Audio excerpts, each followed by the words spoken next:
औज़ुबिल्लाहिमिनश्शैतानिर्रजीम बिस्मिल्लाहिर्रहमानिर्रहीम अल्लाहुम्मा सल्लि अला सय्यिदिना व मौलाना मुहम्मदिन व अला आलिहि व अस्हाबिहि व बारिक वसल्लम। अस्सलामु अलैकुम रहमतुल्लाहि व बरकातुहू। मुअज़्ज़ज़ व मुकर्रम नाज़रीन और अज़ीम और मुहिब्बे वतन पाकिस्तानियों, आज जब सुबह हम लोग उठे तो हमें पता चला कि मुल्क में जो है बहुत बड़ा ब्रेकडाउन जो है वो बिजली का हो गया है।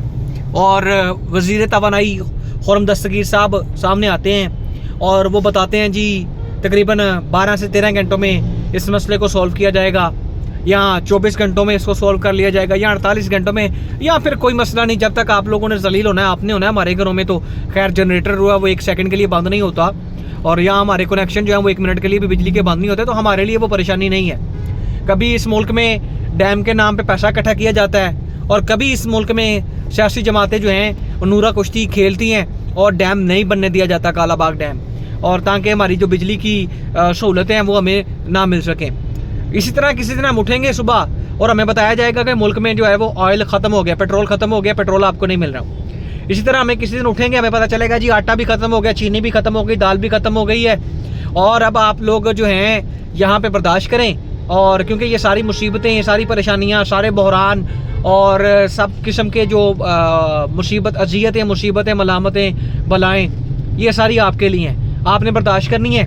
उसकी वजह है कि पाकिस्तानी कौम जो है इसने आज तक इस निज़ाम के ख़िलाफ़ ललकारा नहीं किया, इसने आवाज़ नहीं उठाई, इसने इस निज़ाम को बदलने की कोशिश नहीं की।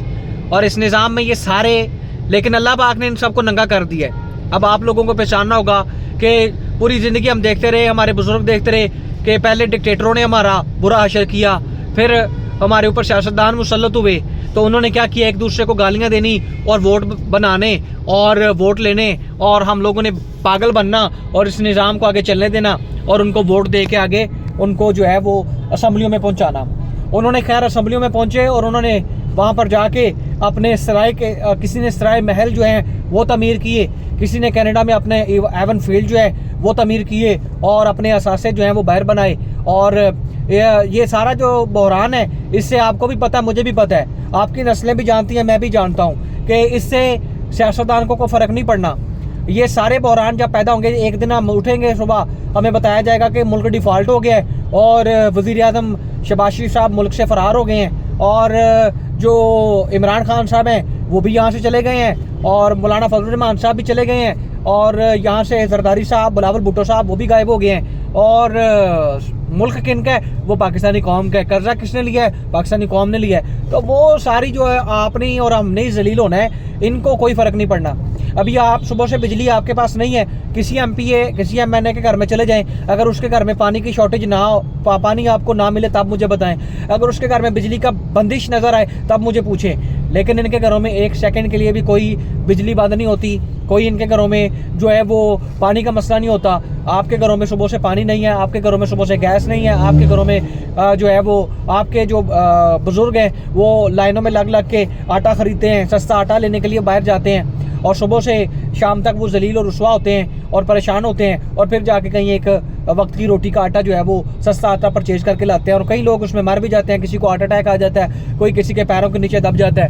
लेकिन खैर पाकिस्तानी अवाम ने इसके ऊपर आवाज़ नहीं उठानी, क्योंकि डैमों के नाम पे 10 रुपये हमें जी सेंड करो, आपका डैम बनेगा, फलां होगा। तो ये सारी लाल बत्तियाँ जो है इनको छोड़ दो मेरा भाई, और इस मुल्क के निज़ाम को जो है वो पलटा के उल्टा पुल्टा कर दो। इस निज़ाम ने हमें कुछ नहीं देना, इस निज़ाम ने हमें जो है वो बर्बाद करके रखा हुआ है, इस निज़ाम ने हमें ज़लील करके रखा हुआ है। ना हमारी पाकिस्तान में इज़्ज़त रहने दी है, ना पूरी दुनिया में हमारी कोई पाकिस्तानियों की इज़्ज़त रहने दी है। तो इससे खुदारा जान छुड़ाओ, इस सियासी निज़ाम से, और मुल्क पाकिस्तान में इनकलाब बपा करो, और इस बार इलेक्शन में बाईकाट कर दे पूरी कौम, जब तक ये सारे सियासतदान जो हैं, इनकी नस्लें जो हैं वो इलेक्शन से बाहर ना हो जाएं। तो जब तक ये मुल्क से दफ़ा ना हो जाएं, ये हमारी जान छोड़ दें। इन लोगों ने हमारे मुल्क का सत्यानाश कर दिया है। हमने भी यहीं पे रहना है, हमारा जीना मरना पाकिस्तान में है, हमारा जीना मरना मुल्क पाकिस्तान में है, और इंशाल्लाह हम यहीं पे रहते हैं, हमने यहीं पे रहना है। लेकिन इन्होंने यहाँ पे नहीं रहना, इन्होंने यहाँ से भाग जाना है। जब भी मुल्क के ऊपर बुरा वक्त आया है तो ये भाग जाते हैं। तो इस वजह से आप लोगों ने ये सारी सख्तियाँ उस वक्त तक बर्दाश्त करते रहना मेरा भाई, जब तक आप लोगों ने इस निज़ाम को ख़त्म नहीं करना, इस निज़ाम से टकराना नहीं है, क्योंकि ये सारी नूरा कश्ती है। ये कहते हैं, एक तरफ कहते हैं मुल्क डिफॉल्ट हो रहा है, एक तरफ कभी 50 सीटों पे इलेक्शन हो रहा है, कभी 100 सीटों पे इलेक्शन हो रहा है। तो भाई आप लोगों ने क्यों आवाम को जुर्लू बनाया हुआ है? इस जुर्लू निज़ाम को, इस दोष और धांधली के वाले निज़ाम को यार उठा के पटक मारो, अपनी जान छुड़ा लो इस निज़ाम से। मैं बातें बड़ी करना चाहता हूँ, ठीक है, दिल दुखता है कि यार सारी मुसीबतें झेलने के लिए अवाम पाकिस्तानी है और सारी आसाइशें लेने के लिए अशराफिया है। तो इससे अल्लाह रब्बुल इज़्ज़त हमें महफूज रखे, आप लोग भी हिफ्ज़ व अमान में रहें और अल्लाह रब्बुल इज़्ज़त आपका हामी नासिर हो, अल्लाह आपका मददगार हो। तो अपनी जान छुड़ाएं इस निज़ाम से। ये निज़ाम जो है वो कभी भी गरीब और मजलूम के लिए नहीं बना। शुक्रिया। अल्लाह पाक हम सबको जो है महफूज रखे।